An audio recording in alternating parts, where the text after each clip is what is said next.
Hello students. तो पिछली class में अपन बात की थी कि पीनियल ग्लैंड के बारे में बात की थी और आज अपन बात करेंगे पेनक्रियाज के बारे में बात करेंगे। ठीक है।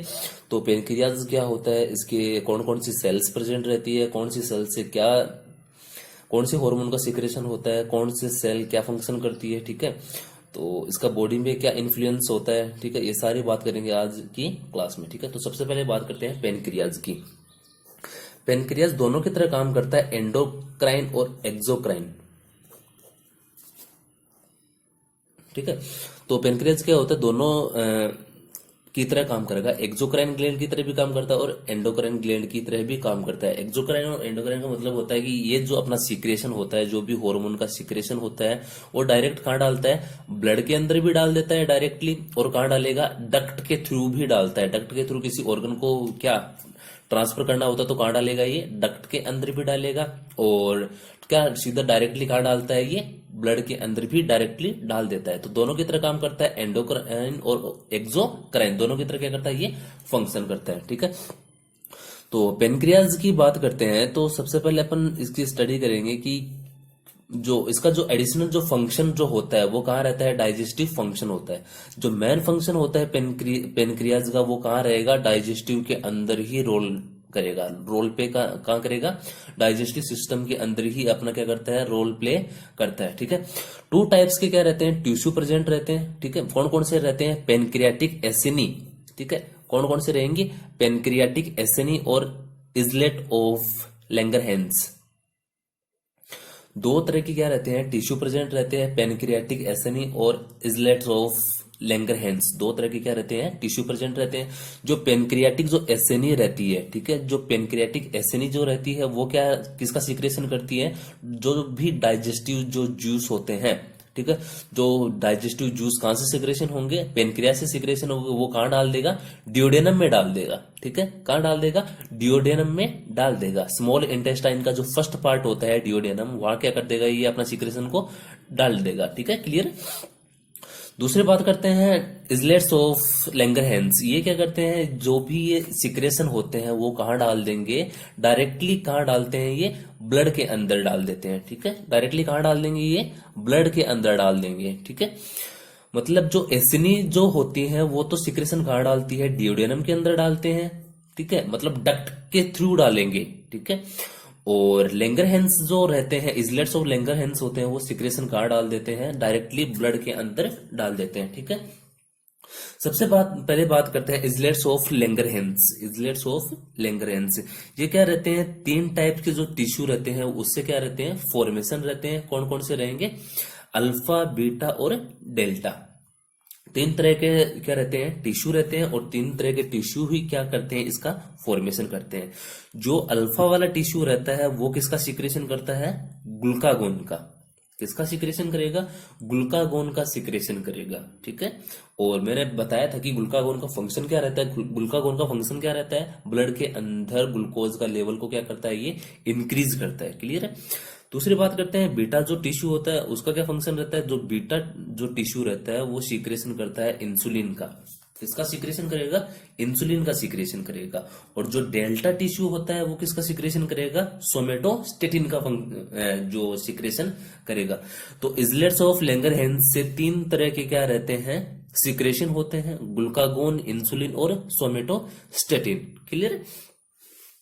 दोबारा देख लो, पेनक्रियाज जो रहता है उसका मेन फंक्शन कहाँ रहता है, डाइजेस्टिव फंक्शन रहता है। दो तरह के क्या रहते हैं, टिश्यू प्रेजेंट रहते हैं। कौन कौन से रहते हैं, पेनक्रियाटिक एसिनी।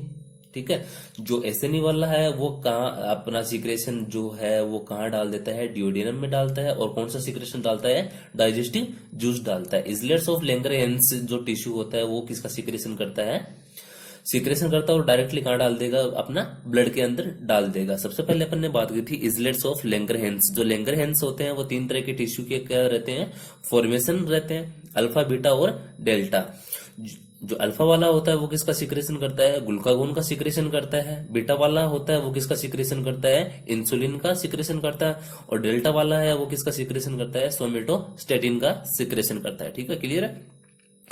अगली बात करते हैं अपन इंसुलिन और जो ग्लूकागोन होता है, ठीक है। इंसुलिन और जो ग्लूकागोन होता है वो एक्शन तो कहाँ करते हैं, जो कार्बोहाइड्रेट का जो मेटाबॉलिज्म होता है वहां पे क्या करेंगे, एक्शन शो करेंगे, ठीक है। जो इंसुलिन और ग्लूकोज होता है वो क्या कहाँ एक्शन करता है, मेनली कहाँ एक्शन करेंगे, वो अपना एक्शन जो कार्बोहाइड्रेट होता है या CHO होता है वो उसके मेटाबॉलिज्म पे क्या करते हैं, एक्शन करते हैं। लेकिन क्या करते हैं ये एक एक दूसरे से क्या रहते हैं, अपोजिट रहते हैं। इंसुलिन का काम क्या रहता है, ग्लूकोज के लेवल को क्या करवा देगा, ये डिक्रीज करवा देगा ब्लड से, ठीक है। ये क्या करवा देगा, डिक्रीज करवा देगा ब्लड से। और ग्लूकागोन का क्या फंक्शन रहता है, ये जो ग्लूकोज का लेवल है वो क्या करवाता है, इंक्रीज करवाता है। कहां करवाएगा, ब्लड के अंदर।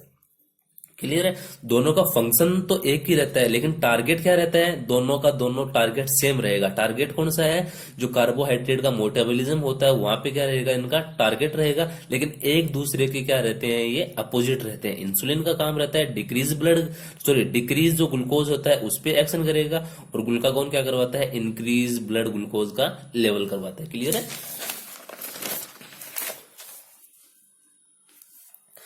अगली अपन बात करते हैं कि जो इंसुलिन जो होता है, ठीक है, तीनों को डिटेल वाइज पढ़ेंगे। तो सबसे पहले बात करते हैं, जो इंसुलिन रहता है वो क्या करवा देगा, या रैपिड अपटेक करवा देगा, storage and use of glucose by almost tissue of the body. मतलब ये इंसुलिन का फंक्शन क्या रहता है कि ब्लड के अंदर जो ग्लूकोज रहता है, ठीक है, उसका क्या करवा देगा, टिश्यू के अंदर क्या करवा देगा, ट्रांसफर करवा देगा। जो भी ग्लूकोज रहता है ऑलमोस्ट क्या करवा देगा, वहां पे टिश्यू के अंदर क्या करवा देगा, डिपोजिट करवा देगा। और टिश्यू के अंदर डिपोजिट करवा के क्या करवा देगा, वहां पे उस ग्लूकोज का यूज करवा देगा। किसके थ्रू करवा देगा, उस टिश्यू के द्वारा क्या करवा देगा, उसका यूज करवा देगा। क्लियर है। और टिश्यू के अंदर जो सेल्स होती हैं उसके अंदर क्या प्रेजेंट रहते हैं, माइटोकॉन्ड्रिया प्रेजेंट रहते हैं, और वो किसका फॉर्मेशन कर लेते हैं, फिर ATP का फॉर्मेशन कर लेते हैं। तो इंसुलिन का फंक्शन क्या रहता है, इंसुलिन का फंक्शन रहेगा कि जो ग्लूकोज रहती है उसका क्या करवा लेगा, टिश्यूज के थ्रू क्या करवा लेगा, यूज करवा देगा वो, ठीक है।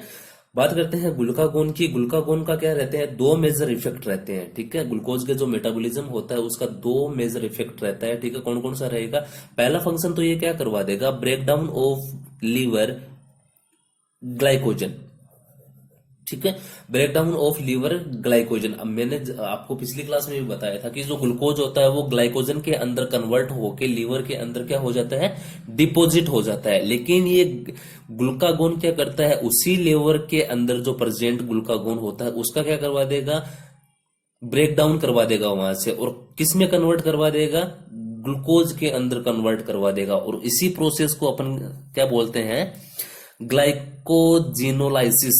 क्या बोलेंगे, ग्लाइकोजिनोलाइसिस। लाइसिस का मतलब क्या होता है, टूटना। कौन टूट रहा है, ग्लाइकोजन टूट रहा है। किसके अंदर टूट रहा है, ग्लूकोज के अंदर टूट रहा है, ठीक है। पहली मैकेनिज्म तो ये करवा देगा, और दूसरी मैकेनिज्म क्या करवा देगा, ये इंक्रीज ग्लूकोनियोजेनेसिस। मतलब नियोजेनेसिस का मतलब नई ग्लूकोज का फॉर्मेशन बढ़ा देता है, ठीक है। बॉडी के अंदर ये क्या कर देगा, कार्बोहाइड्रेट का मेटाबॉलिज्म बढ़ाएगा, और मेटाबॉलिज्म के थ्रू नई जो ग्लूकोज होती है उसका ये क्या करवा देगा, वहां पे बढ़ा देगा, उसकी अमाउंट को क्या कर देगा, बढ़ा देगा, ठीक है।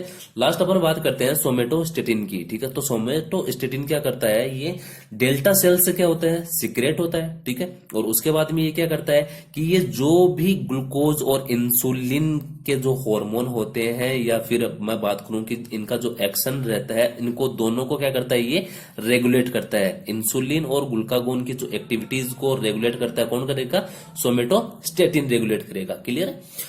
तो अपना जो एंडोक्राइन सिस्टम हो यहाँ पे पूरा होता है। तो अपन नेक्स्ट क्लास से स्टडी करेंगे रिप्रोडक्टिव सिस्टम, या नेक्स्ट सिस्टम जो भी होगा अपन उसकी स्टडी करेंगे, ठीक है। Thank you.